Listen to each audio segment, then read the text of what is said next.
Director, kasi sinabi mo kanina, we must empower our people. Tama naman yun. We have to enlighten our people because if our people are able to distinguish what is fake and what is true, sila lang, they can always repel. Maski na konting tulong lang. Halimbawa kanina, sabi ni Chair Dan, ang problema natin is the West Philippine Sea, sabi natin. But sinong agency ng government ang nag-empower sa ating mga kababayan para malaman nilang complications ng West Philippine Sea? Isipin po natin, sir, there is nothing as West Philippine Sea. Wala po yun. That is a creation by us. Sa totoo lang po, kahit nabasahin mo yung ating mapa or what, there is no West Philippine Sea. Ang West Philippine Sea, yun po yung area na kiniklaim natin, ito yung exclusive economic zone. The complications of the West Philippine Sea has not been explained to our people. Kaya po, nagiging vulnerable tayong lahat. Ang sinasabi nila, inoccupy daw ng China ang ating territory.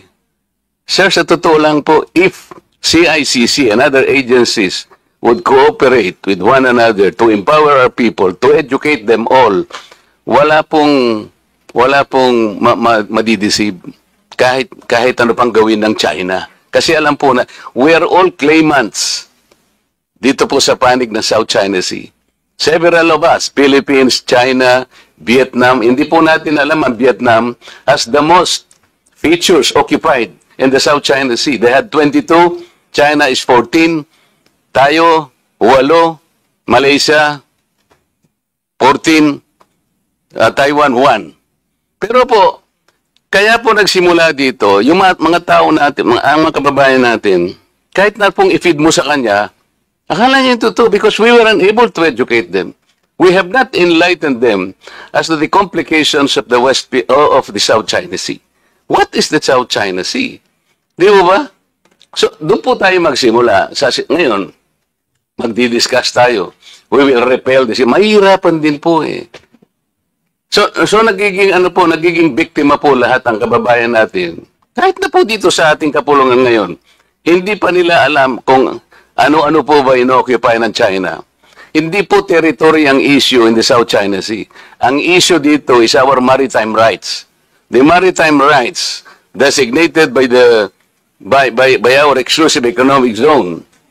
These are not territories under public international law. Ignorante raw ang paggamit ng pangalang West Philippine Sea. Yan ang mainit na buwelta ni Congressman Rodante Marcoleta kay PCG spokesperson Jay Tariela na binatikos ang sinabi noon ng kongresista na walang West Philippine Sea. Sagot naman ni Tariela, gumagawa lang ng problema si Marcoleta. Nasa frontline ng balitang yan si Marian Enriquez.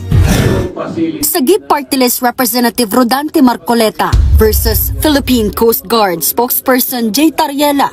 Lalo pang uminit ang bangayan nila tungkol sa West Philippine Sea. Bumuelta kasi si Marcoleta sa banat sa kanya ni Tariela tungkol sa sinabi ng kongresista na walang West Philippine Sea. Sa programang News and Views ng One News, nilinaw ni Marcoleta na hindi siya tutol sa pagtawag ng West Philippine Sea sa dagat na sakop ng ating exclusive economic zone. Pero giit niya, hindi naman daw kinikilala ng international community ang pangalang West Philippine Sea. The community of nations, pagka tiningnan nila yung South China Sea, wala silang makikitang West Philippine Sea. Sa kabila nito, iginiit ng kongresista na kaisa siya sa laban para sa karapatan natin sa ating EEZ. Kahit pangalanan natin o hindi natin pangalanan, yung exclusive economic zone, ilaban natin yan hanggang sa uling patak ng ating dugo, atin yan.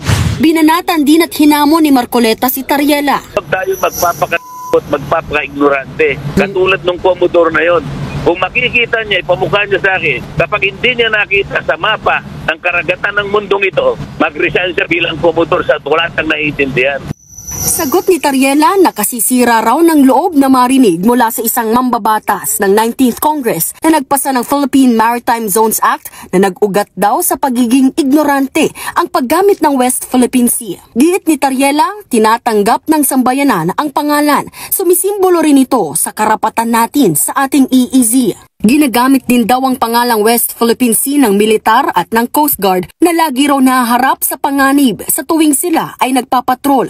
Tanong ni Tariela, paano tayo susuportahan ng buong mundo kung tayo mismo ay minamaliit ang pangalang West Philippine Sea? Kung tutuusin, wala rin daw issue rito maliban na lang kay Marcoleta na gumagawa raw ng problema. Tanong pa ni Tariela kay Marcoleta kung naniniwala naman daw ang kongresista na bahagi ng Exclusive Economic Zone ang West Philippine Sea. Ano raw ba ang dapat na itawag dito? Nauna na ring humirit si Pangulong Bongbong Marcos na paraan nito ni Marcoleta bilang aniyay kandidato para makakuha ng atensyon. Nagbabalita mula sa Frontline, Marian Enriquez. Alright, Congressman, this is Angelo. No? May iba pa tayo ng konti. Good morning. You were quoted as saying that there's no such thing as the West Philippine Sea. What did you mean by this, Congressman, exactly? Para medyo malinaw po sa atin lahat. Ang sinasabi ko dyan, technically speaking, yung West Philippine Sea, tayo lang ang kumikilala doon. Yes. Sapagkat yun ay nagsimula nung pumunta rito yung Secretary of State Hillary Clinton na siyang nagbanggit ng West Philippine Sea. So mula doon ay gumawa ng executive order yung dating Pangulong Pinoy at doon ay sinabi niya na meron tayong West Philippine Sea. Alam mo naman yung mga kababayan natin, imbes na pakinggan nila yung katwiran, paano kasi yung isang Commodore bigla na lang nagsalita na ako ay traitor. Saan ka naman nakakita ng Commodore na ganyan? Kung Commodore siya talaga, basahin niya yung libro kung saan nakasulat ang lahat ng karagatan dito sa planetang ito. Yes. Meron ba siyang mababasang West Philippines? Hindi ko sinasabing huwag tayong magkaroon ng ganong katawagan. Pero ang sinasabi ko, yung West Philippine Sea, ito yung exclusive economic zone. Kaya ko lang sinabi yun sapagkat nung pinatawag ang mga vloggers, ginagamit daw yung kung sino-sinong vloggers, mga fake news. At sabi ng CICC, kailangan i-educate natin ang mga Pilipino. Okay naman yun, sabi ko, tama na educate natin ang Pilipino sa komplikasyon at sa complexities ng bahagi na yan ng ating karagatan sapagkat marami ang hindi nakakaintindi dyan. Kung magbablog sila, hindi nila alam ang tuntunin at pinagmumulan, napapahiya lang tayo kasi hahanapin ng mga vloggers ng ibang bansa halimbawa, ano ba yung pinagtatalong ng West Philippine Sea?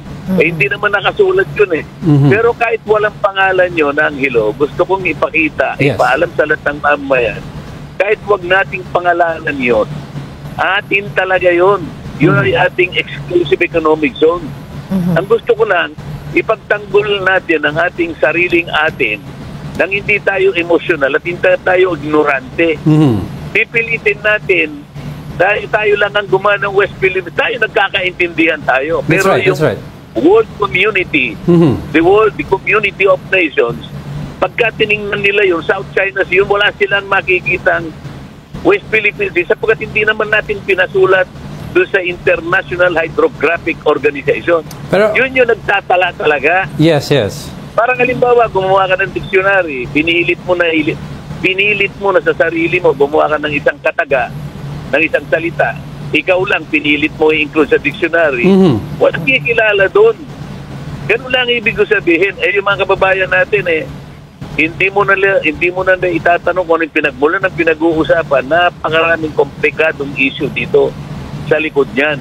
Ayoko napapahiya ang Pilipino. Ayoko pinagtatawanan ng Pilipino. Kahit pangalanan natin o hindi natin pangalanan, yung exclusive economic zone, ilaban natin yan hanggang sa huling patak ng ating dugo. Atin yan. Yun. Pero wag tayo magpapakagago at magpapaka-ignorante. Katulad ng Commodore na yon. Hindi pala niya naiintindihan na hindi pa siya nakasulat sa mapa ng mundo ng karagatan. Hanapin niya doon at pag nahanap niya, at magkita kaming dalawa. Kung makikita niya, ipamukha niya sa akin. Kapag hindi niya nakita sa mapa ng karagatan ng mundong ito, mag-resign siya bilang Commodore sa wala siyang naiintindihan. Ayun, Who is this, Kong? Si Commodore Tariela po? You're talking about him? Ano ka mo? You're talking about Commodore J. Tariela, the spokesperson po ng PCG on the West Philippine Sea? Yes, I'm referring to him because hindi niya naiintindihan ang pinag-uusapan sa committee hearing na kung saan nagagamit ang complexity ng South China Sea, bigla niya sinabing traitor ako. Congressman Mark, meron ka bang nakitang spokesperson ng ano ba yan, Philippine Coast Guard? Opo. Opo. Ang gusto ko hanapin niya sa patalaan, sa libro ng patalaan ng karagatan sa mundong ito, kung meron siyang makikitang South China Sea. Sa atin meron sapagkat tayo ginawa natin yon. Hindi ko sinasabi na ikinakailangan natin yung karagatan na yon. Atin yon kahit walang pangalan. Kaya lang, huwag tayo magpapaka-emosyonal at magpapaka-ignorante na pipilitin natin ang buong mundo kinikilala yun. Hindi po. Kahit hindi kilalanin ng buong mundo, atin yun. Yun ang aking masasabi At dyan. least malinaw po yun, Congressman Marcoleta. Yung Paano yung Tariela na Commodore na yan? Yan ang bigla na lang gumawa ng vlog na sinasabing traitor ako. Ayan. Congressman, kung... Tingnan mo, kaya ito yung nagpapatunay na maraming hindi nakakaalam dito, kaya nga komplikado ito. Sinabi ko nga, at sinuportahan ko yung ICC at CICC na i-educate natin ang ating mga kababayan para hindi tayo napapahiya, para hindi tayo pinagtatawanan ng mga kalaban natin. Yun. Congressman, yung West Philippine Sea na rini-refer po ng AO29 ni Pinoy, yung ano bang parts po yun? Ano ba dapat itawag natin doon kung hindi po yung actual terminology na West Philippine Sea? Hindi, nasa sa atin yung kung gusto natin tawagin ng ganon. Pero sinasabi ko, wala pa sa patalaan sapagkat hindi pa kinakiligilala ng mga ng global mapping institution. Ito nga yung International Hydrographic Organization.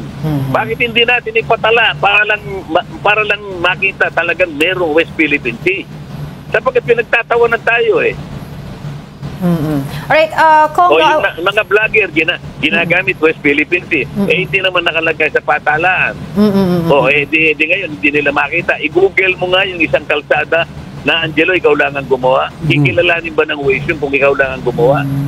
Kailan po? Ang punto dito. Pero kung kailan po ba ulit mangyayari yung yung hearing on fake news po, yung probe on fake news para po mas maliwanagan po doon po yung inyong statement regarding this? Ewan ko kung kailan tatawag yung TRICOM. Sila naman kasi na pinasisimulan nila ito eh.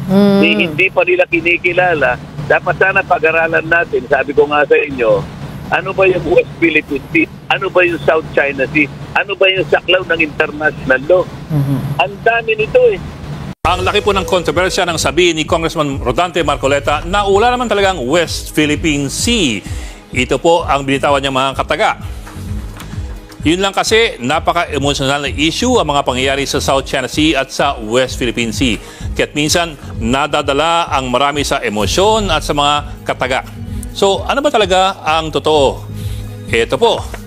Sa sinabi ni Marcoleta, may bahagi po na totoo, particular po itong bahaging ito. Ang West Philippine Sea is a creation by it's a creation by us. Ang West Philippine Sea, yun po ang area claimed natin as EEZ. Noong 16th century, tinawag po ito ng mga Portuges na China Sea o Mar de China dahil ito ang dagat papunta po ng China. Sa mga Chinese naman, ito naman ang South Sea dahil po nandun siya sa south ng China. Sa Vietnam naman, ito po ang East Sea dahil siya naman ay nasa silangan ng Vietnam. Noong mga 1930s, sinulang tawagin itong South China Sea sa mga mapa para maiba sa East China Sea na nandun naman po sa hilaga ng Taiwan. Taong 2012, pinirma ni Pangulong Aquino o Pangulong Benigno Aquino ang Administrative Order No. 29. Sa ilalim po nito, ang maritime areas na sakop ng ating EEZ, yung Exclusive Economic Zone, ay binansagan niyang West Philippine Sea. Sa Section 5 ng AO, inuutusan ng lahat ng departamento at ahensya ng gobyerno na gamitin ang mga katagang West Philippine Sea. Pati ang NAMRIA, yung National Mapping Agency ng Pilipinas, inutusang baguhin ang pangalan ng dagat na sakop ng ating EEZ. Bilang isang admin order, wala naman po ito talagang direktang bisa sa international level. Internal lamang po ito at para sa mga ahensya ng gobyerno at pati sa ating mga nag-iimprenta ng mapa. Pero may dagdag po dyan.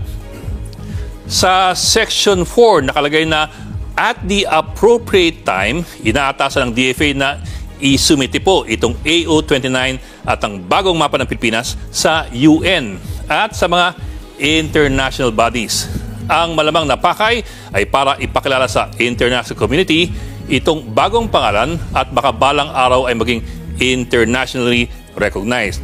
So, sino bang in charge sa mga pangalan ng karagatan? Ang mabilisang sagot, ito po yung IHO, ang International Hydrographic Organization. Medyo mahaba. At sari-saring UN agencies. Mahaba rin po ito. Gaya po ng UN Permanent Commission on Geographical Names at UN Group of Experts on Geographical Names. Yun lang, hindi po madali ang palit pangalan. Taong 1932, una naglabas ang International Hydrographic Organization ng opisyal na listahan ng mga pangalan. Pero taong 1953, huling naglabas ang grupo ng edisyon na tinatawag na Limits of Oceans and Seas para pong official atlas ng international community. So, bakit ganun? Dahil gaya ng inaasahan, maselang issue ang pagpapangalan, lalo na po kung maraming country claimants sa isang lugar o sa isang karagatan. Ang IHO kasi ay kinabibilangan po ng mga member countries na may kani-kanyang maritime domains at merong kani-kanyang interest. Halimbawa, ito pong dagat sa pagitan ng Japan at ng Korea, gustong tawagan ng Japan na Sea of Japan. Ang gusto naman ng Korea, tawagan siyang East Sea. Ito naman po ang mas bago. Si US President Donald Trump gustong palitan ang pangalan ng Gulf of Mexico at gawing Gulf of America.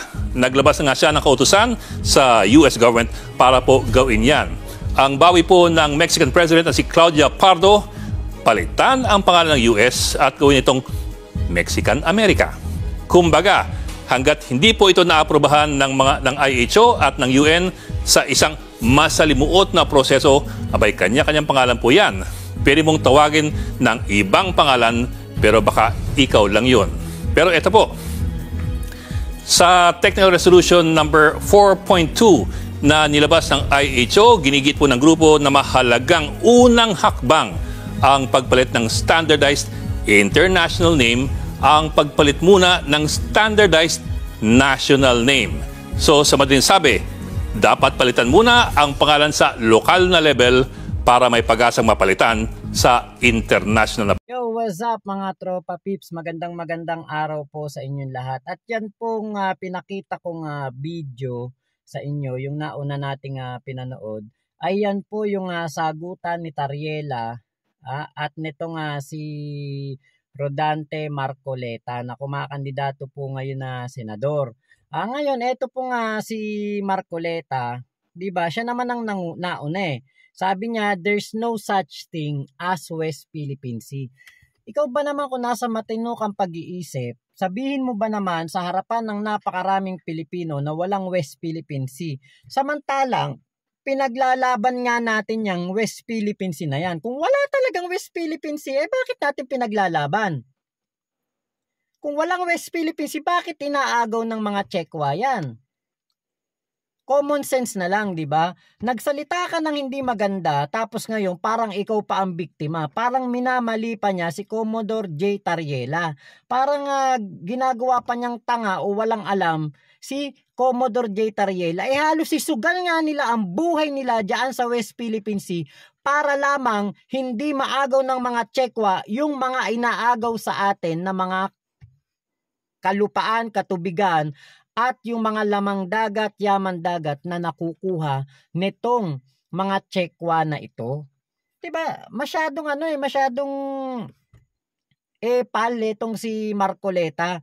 Ayaw masabihan na mapanlin lang siya, pero nililin lang niya tayong mga Pilipino. Maliwanag na panlilin lang yun eh. Diba? May panlilin lang doon. Sabihin mo ba naman no, walang West Philippine Sea? Ano yung sinabi ni PBBM sa kanyang SONA? Atin ng West Philippine Sea.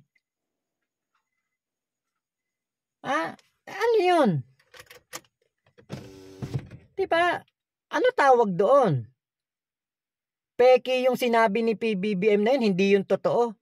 Diba, ikaw ang mapanlin lang, Marcoleta. Nililin lang mo ang mga Pilipino. Kaya nung nag-motorcade ka, nilalangaw ka. Bukod sa hindi ka na nga kilala, inaayawan ka na ng mga taong bayan na majority ng mga Pilipino ayaw sa'yo. Tapos dinagdagan mo pa yung pagkabuisit ng mga Pilipino sa'yo dahil sinabi mo walang West Philippine Sea. Tatanungin kita. Kunwari tanungin ko si Marcoleta, bobo ka ba? Ay sasabihin nito, matalino siya. Diba kasi akala niya mga matalino siya. Pero ang tingin ko sa kanya, bobo siya. Pero masabihin mo ba naman walang West Philippine Sea? Anak ng teteng. Ano yung inaward ng UNCLOS sa atin?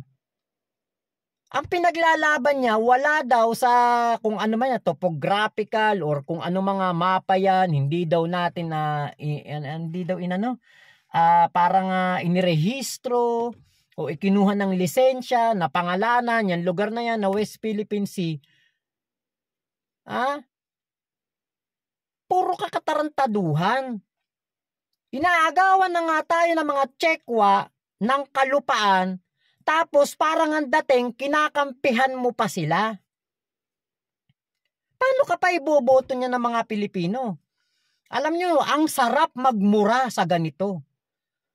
Kunwari, pwede ko tong murahin. Kunwari lang, mumurahin ko si Marcoleta. Mumurahin ko to simula ulo hanggang bumbunan niya.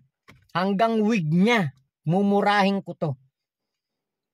At tong lahat ng sinasabi ko sa vlog ko, kaya kong sabihin sa harapan niya. Bakit? Kasi, totoo yung sinasabi ko. Hindi ako gumagawa ng istorya dito. Saan ka nakakita na lahat halos ng mga Pilipino tinatawag yung West Philippine Sea, tapos sasabihin mo, there is no such West Philippine Sea. Simula sa presidente natin hanggang sa mga Navy, Coast Guard, Army, lahat ng mga kongresista, senador, ang tawag diyan ay West Philippine Sea. Kahit mga simpleng Pilipino, ang tawag diyan West Philippine Sea. Tapos sasabihin mo, wala. Paano nila kung mapanood ng mga tsekwa yung sinabi mo? Sa tingin ko, napanood na nga nila. Diba? Sasabihin mismo ng mga tsekwa, kita nyo, ultimo isang kongresista nila, sinasabi na walang West Philippine Sea, ang meron ay South China Sea.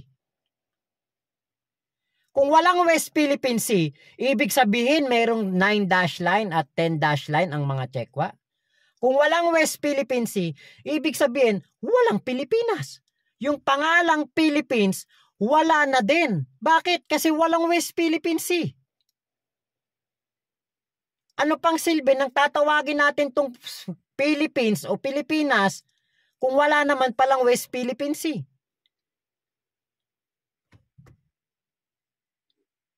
Diba? Nasaan ang utak mo, Marcoleta? Ano ka ba talaga? Tsekwa ka ba? Baka dapat ipacheck natin ng pagkatao nito. Baka mamaya alis go din to. Nililin lang tayo. Nakakabuisit. Ginagago mo kami, Marcoleta. Tinatanga mo kami. Tinatarantado mo mga Pilipino. Kaya alam na namin ang kahihinatnan ng eleksyon at hindi ka kasama sa 12 senador na makakapasok sa Magic 12 at magiging senador ng 20th Congress. Alam namin wala ka doon dahil perwisyo ka. Wala kang kwentang tao, wala kang kwentang Pilipino, at ikaw ay isang mapanlin lang. Tama si Enzo Recto. Nililin lang mo kami, ginagago mo kami, kumakampi ka pa sa mga tsekwa at pinapahamak mo pa ang mga nakikipaglaban, nagtatanggol ng soberenya para hindi tuluyang maagaw ng mga tsekwa ang West Philippine Sea. Sana matalo ka, Marcoleta. Sana matalo ka talaga at hindi ka iboto ng mga Pilipino. Yun lamang po. Maraming salamat sa pagsama nyo dito sa aking vlog na ito. Ingat po kayo. Nasaan mang panig kayo ng mundo, huwag nyong iboto si Marcoleta na makatsekwa at mapanlin lang, ingot, kumag, tukmol. Huwag nyo pong iboto yan. Mama chup chup, love you. God bless us all, Pilipinas. God first. Salamat po.